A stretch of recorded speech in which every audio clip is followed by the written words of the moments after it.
श्री राम कृष्ण वचनामृत के 11वें भाग को प्रारंभ करते हैं। एक भक्त श्री राम कृष्ण से पूछता है कि क्या समाधि लगने के बाद लोक शिक्षा देनी चाहिए। श्री राम कृष्ण कहते हैं, समाधि होने के बाद प्रायः शरीर नहीं रहता। किसी किसी का शरीर लोक शिक्षण के लिए रह जाता है, जैसे नारद आदिकों का और चैतन्य जैसे अवतार पुरुषों का। कुआं खुद जाने पर कोई व्यक्ति कुदाल फेंक देते हैं, कोई रख लेते हैं, सोचते हैं शायद पड़ोस में किसी को जरूरत पड़े तो काम आ जाएगी। इसी प्रकार महापुरुष जीवों का दुख देखकर विकल हो जाते हैं। ये स्वार्थी नहीं होते कि अपने ही ज्ञान से मतलब रखें। स्वार्थी लोगों की कथा तो जानते हो, कटी उंगली पर भी पेशाब नहीं करते कि कहीं दूसरे का उपकार न हो जाए। एक पैसे की बर्फी दुकान से ले आने को कहो तो उसमें भी वो आनाकानी करते हैं, और अगर लाएंगे भी तो उसमें से भी कुछ खा लेंगे। परंतु शक्ति की विशेषता होती है। छोटा आधार, साधारण मनुष्य लोक शिक्षा देते हुए डरता है। सड़ी लकड़ी खुद तो किसी तरह बह जाती है, परंतु एक चिड़िया के बैठने से वह डूब जाती है। नारद आदि बहादुर मजबूत लकड़ी हैं। ऐसी लकड़ी खुद भी बहती है और कितने ही मनुष्यों, मवेशियों, यहाँ तक कि हाथी को भी अपने ऊपर लेकर बह जाती है। श्री राम कृष्ण शिवनाथ आदि से कहते हैं, क्यों जी, तुम लोग इतना ईश्वर के ऐश्वर्य का वर्णन क्यों करते हो। मैंने केशव सेन से यही कहा था। एक दिन केशव वहाँ काली मंदिर गया था। मैंने कहा, तुम लोग किस तरह लेक्चर देते हो, मैं सुनूंगा। गंगा घाट की चांदनी में सभा हुई और केशव बोलने लगा। खूब बोला, मुझे भाव हो गया था। बाद में केशव से मैंने कहा, तुम यह सब इतना क्यों बोलते हो। हे ईश्वर, तुमने कैसे सुंदर सुंदर फूलों की रचना की, तुमने आकाश की सृष्टि की, तुमने नक्षत्र बनाए, तुमने समुद्र का सृजन किया, इतना क्यों बोलते हो। जो स्वयं ऐश्वर्य चाहते हैं उन्हें ईश्वर के ऐश्वर्य का वर्णन करना अच्छा लगता है। जब राधाकांत जी का जेवर चोरी हो गया था, तब बाबू रानी रासमणी के जामाता राधाकांत के मंदिर में जाकर ठाकुर जी से बोले, क्यों महाराज, तुम अपने जेवर की रक्षा न कर सके। मैंने बाबू से कहा, यह तुम्हारी कैसी बुद्धि है। स्वयं लक्ष्मी जिसकी दासी हैं, चरण सेवा करती हैं, उनको ऐश्वर्य की क्या कमी है। यह जेवर तुम्हारे लिए ही अनमोल वस्तु होंगे, ईश्वर के लिए तो ये कंकर पत्थर हैं। राम राम, ऐसी बुद्धिहीनता की बातें न किया करो। कौन सा ऐसा बड़ा ऐश्वर्य है जो तुम उन्हें दे सकते हो। इसीलिए कहता हूँ, जिसका मन जिस पर रम जाता है वह उसी को चाहता है। कहाँ वह रहता है, उसकी कितनी कोठियाँ हैं, कितने बगीचे हैं, कितना धन है, परिवार में कौन कौन है, नौकर कितने हैं, इसकी खबर कौन लेता है। जब मैं नरेंद्र को देखता हूँ तब सब कुछ भूल जाता हूँ। उसका घर कहाँ है, उसका बाप क्या करता है, उसके कितने भाई हैं, ये सब बातें भूलकर मैंने उनसे कभी नहीं पूछी। ईश्वर के मधुर रस में डूब जाओ। उनकी सृष्टि अनंत है, ऐश्वर्य अनंत है, ज़्यादा ढूंढ तलाश की क्या ज़रूरत है। श्री राम कृष्ण मधुर कंठ से गाने लगे। गीत का आशय है, ए मन, तू रूप के समुद्र में डूब जा। तलातल पाताल खोजने पर तुझे प्रेम रत्न धन मिलेगा। खोज, जी लगाकर खोज। खोजने ही से तू हृदय में वृंदावन देखेगा। तब वहाँ सदा ज्ञान की बत्ती जलेगी। भला ऐसा कौन है जो जमीन पर डोंगा चलाएगा। कबीर कहते हैं, तू सदा श्री गुरु का चरण चिंतन कर। दर्शन के बाद कभी कभी भक्त की साध होती है कि उनकी लीला देखें। श्री रामचंद्र जी जब राक्षसों को मारकर लंकापुरी में घुसे, तब बुढ़ी निक्षा भागी। तब लक्ष्मण बोले, हे राम, भला यह क्या है। यह निक्षा इतनी बूढ़ी है, पुत्र शोक भी इसको कम नहीं हुआ, फिर भी इसके प्राणों का इतना भय है कि यह भाग रही है। श्री रामचंद्र जी ने निक्षा को अभय देते हुए सामने लाकर कारण पूछ लिया। वह बोली, राम, इतने दिनों तक बची हूँ इसीलिए कि तुम्हारी लीला देख सकूं। यही कारण है कि और भी बचना चाहती हूं, न जाने कितनी लीलाएं देख सकूं। शिवनाथ से श्री रामकृष्ण कहते हैं, तुम्हें देखने को जी चाहता है। शुद्ध आत्माओं को बिना देखे किसको लेकर रहूंगा। शुद्ध आत्मा मेरे पिछले जन्म के मित्र जान पड़ते हैं। एक भक्त ने पूछा, महाराज, क्या आप पुनर्जन्म में मानते हैं? श्री रामकृष्ण कहते हैं, हाँ, मैंने सुना है कि जन्मांतर होता है। ईश्वर का काम हम लोग अल्प बुद्धि से कैसे समझ सकते हैं भला। अनेकों ने कहा है, इसलिए अविश्वास भी तो नहीं कर सकते। भीष्म देव देह छोड़ना चाहते हैं, शरों की शैया पर लेटे हुए हैं। सब पांडव श्री कृष्ण के साथ खड़े हैं। सबने देखा, भीष्म देव की आंखों से आंसू बह रहे हैं। अर्जुन श्री कृष्ण से बोले, भाई, यह तो बड़े आश्चर्य की बात है कि पितामह जो स्वयं भीष्म हैं, सत्यवादी हैं, जितेंद्रिय, ज्ञानी, 8 वसुओं में से एक हैं, वे भी देह छोड़ते समय माया में रो पड़े हैं। यह भीष्म देव से जब श्री कृष्ण ने कहा, तब वे बोले, कृष्ण, तुम खूब जानते हो कि मैं इसलिए नहीं रो रहा हूं। जब सोचता हूं कि स्वयं भगवान पांडवों के सारथी हैं, फिर भी उनके दुख और विपत्तियों का अंत नहीं होता, बस यही याद करके आंसू बहाता हूं कि परमात्मा के कार्यों का कुछ भी भेद न जान पाया मैं। अगले दिन समाज गृह में संध्या काल की उपासना शुरू हुई। रात के 8:30 बजे का समय है। चांदनी रात है। बगीचे के वृक्ष, लताएं, कुंज इत्यादि शरतकालीन चंद्रमा की निर्मल किरणों में आप्लावित हो उठे। समाज गृह में संकीर्तन हो रहा है। श्री राम कृष्ण भगवत प्रेम में मतवाले होकर नाच रहे हैं। भक्तगण मृदंग करताल लेकर उन्हें घेर कर नाच रहे हैं। भाव में भरे हुए सभी मानो ईश्वर दर्शन कर रहे हैं। हरिनाम की ध्वनि उत्तरोत्तर बढ़ने लगी। चारों ओर के ग्रामवासीगण हरिनाम सुन रहे हैं और मन ही मन बगीचे के मालिक वेणी माधव को कितना धन्यवाद दे रहे हैं। कीर्तन हो जाने पर श्री राम कृष्ण ने जगन माता को भूमिष्ठ होकर प्रणाम किया। प्रणाम करते हुए कह रहे हैं, भागवत भक्त भगवान ज्ञानी के चरणों में प्रणाम है। साकारवादी भक्तों और निराकारवादी भक्तों के चरणों में प्रणाम है। पहले के ब्रह्म ज्ञानियों के चरणों में और आजकल के ज्ञानियों के चरणों में प्रणाम है। वेणी माधव ने अच्छे से अच्छे रुचिकर पकवान भक्तों को खिलाए। श्री रामकृष्ण ने भी भक्तों के साथ आनंद पूर्वक प्रसाद पाया। अगले दिन एक सर्कस हो रहा था। उस सर्कस में एक महिला एक पैर के सहारे पर घोड़े पर खड़ी है और घोड़ा तेजी से दौड़ रहा है। यह देखकर श्री राम कृष्ण मास्टर से कहते हैं, देखो कितना कठिन काम है। अनेक दिनों तक अभ्यास किया है तब तो ऐसा सीखा होगा। जरा भी असावधान होते ही हाथ पैर सब टूट जाएंगे और मृत्यु भी हो सकती है। संसार करना इसी प्रकार कठिन है। बहुत साधन भजन करने के बाद ईश्वर की कृपा से कोई कोई इसमें सफल हुए हैं। अधिकांश लोग असफल हो जाते हैं।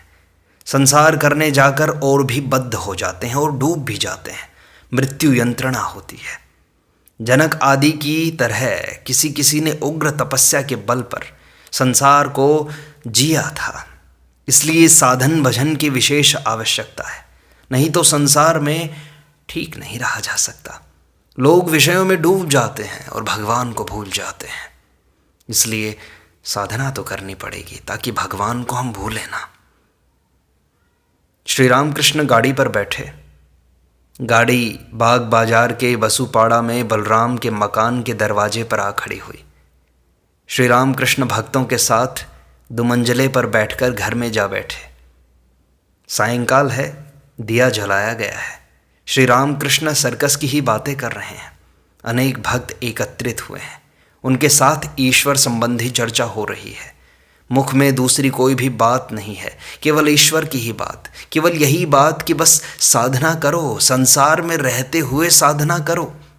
यदि साधना नहीं की तो भगवान न मिलेंगे, मनुष्य का जीवन विफल हो जाएगा, असफल हो जाओगे ये जन्म लेकर भी। कितने जन्मों के बाद तो ये मनुष्य जन्म तुम्हें मिला है, लेकिन यदि इसमें भी तुम संसार के भोगों में फंसे रहे, विषय वासनाओं में तड़पते रहे, तो तुम्हारी मुक्ति न हो पाएगी। और जब मुक्ति नहीं होगी तो जीना व्यर्थ ही हुआ। उसके बाद श्री राम कृष्ण कहने लगे कि संसार के बद्ध जीव माने रेशम के कीड़े हैं, चाहे तो कोश को काट कर निकल आ सकते हैं, परंतु काफ़ी कोशिश से कोश बनाते हैं, उसको छोड़कर आ नहीं सकते, उसी में फंसे रहते हैं, उनका मन नहीं करता बाहर आने को, इसी में मर जाते हैं। फिर मानो जाल में फंसी हुई मछली जिस रास्ते से गई है उसी रास्ते से निकल सकती है, परंतु जल की मीठी आवाज़ और दूसरी मछलियों के साथ खेल कूद इसी में भूल कर रह जाती है, बाहर निकलने की चेष्टा नहीं करती। बच्चों की अस्फुट बातें मानो जल कल्लोल का मीठा शब्द है। मछली अर्थात जीव और परिवार वर्ग, परंतु एक दौड़ से जो भाग जाते हैं उन्हें कहते हैं मुक्त पुरुष। श्री कृष्ण गाना गा रहे हैं। भावार्थ यह है, महामाया की विचित्र माया है, कैसा मोह जाल फैला रखा है, जिसके प्रभाव से ब्रह्मा विष्णु भी अचैतन्य हैं, फिर जीव की क्या बात। बिछे हुए जाल में मछली प्रवेश तो करती है, पर आने जाने का रास्ता रहते हुए भी उसमें से भाग नहीं पाती।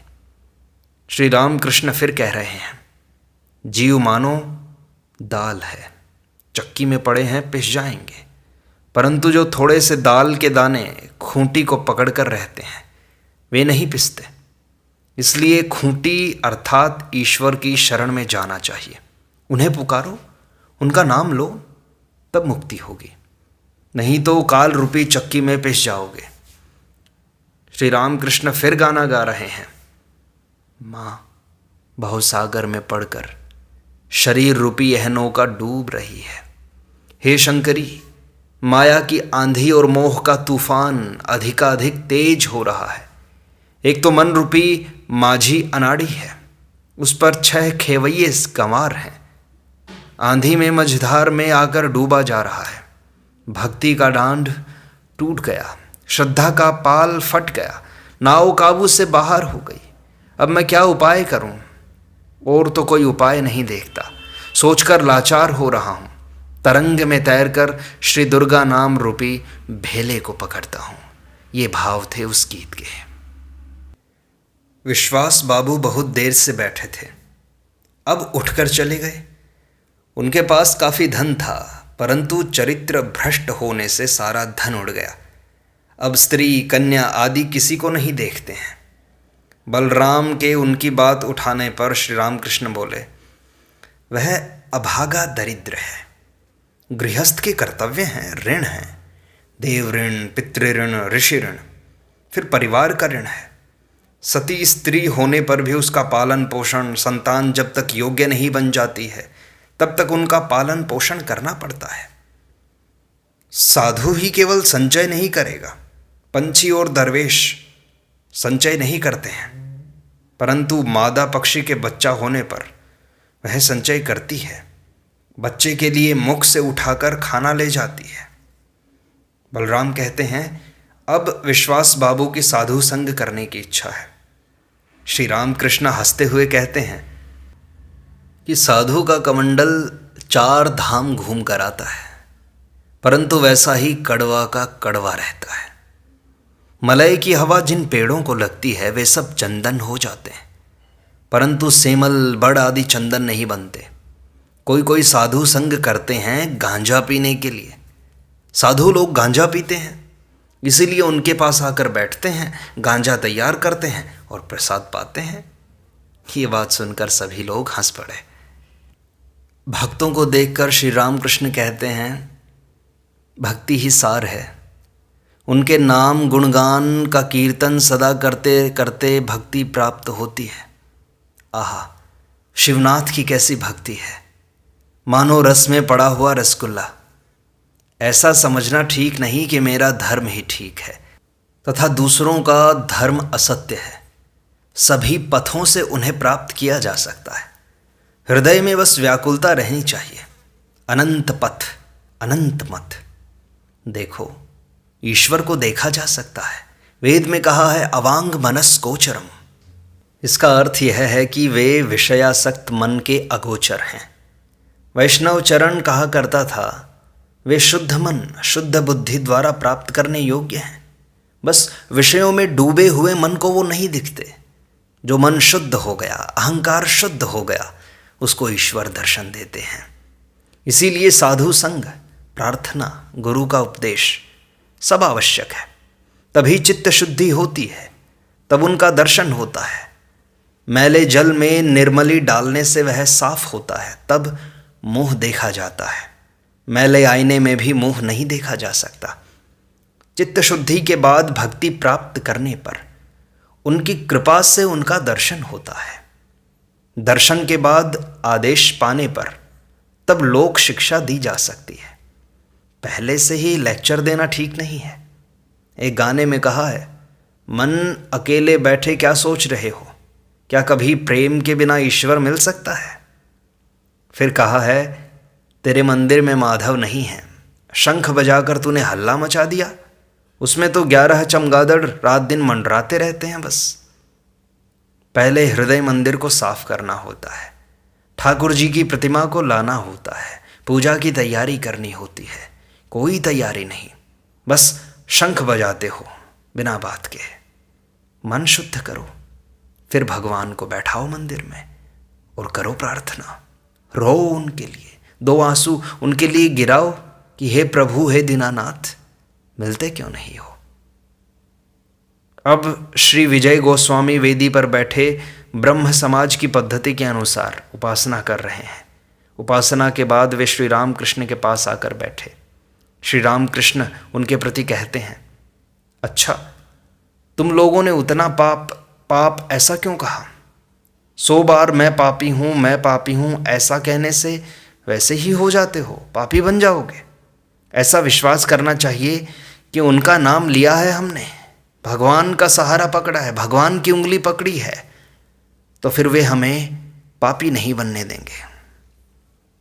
वे हमारे माँ बाप हैं, उनसे कहो कि पाप किया है, अब कभी नहीं करूँगा।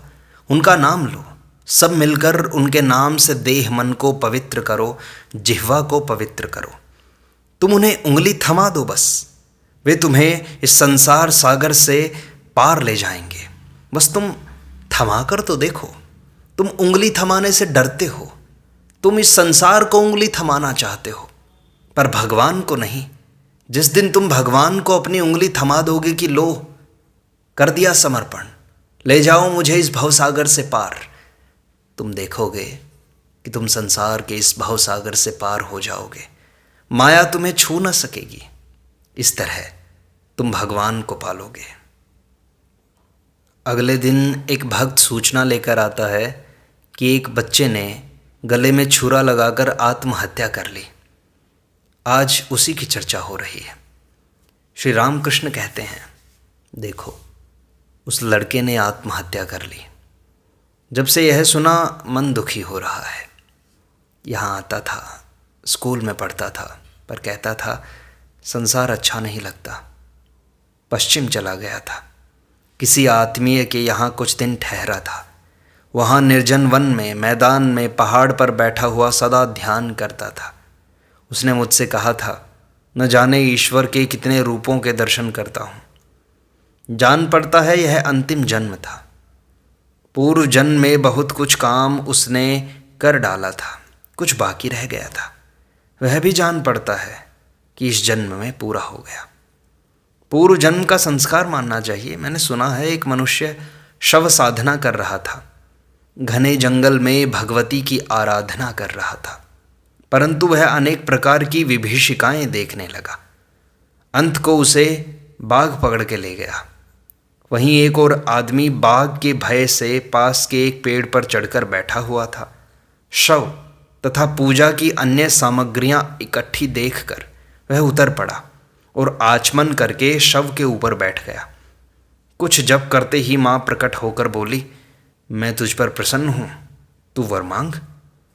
माता के पाद पंकजों में प्रणत होकर वह बोला, माँ एक बात पूछता हूँ, तुम्हारा कार्य देखकर बड़ा आश्चर्य होता है।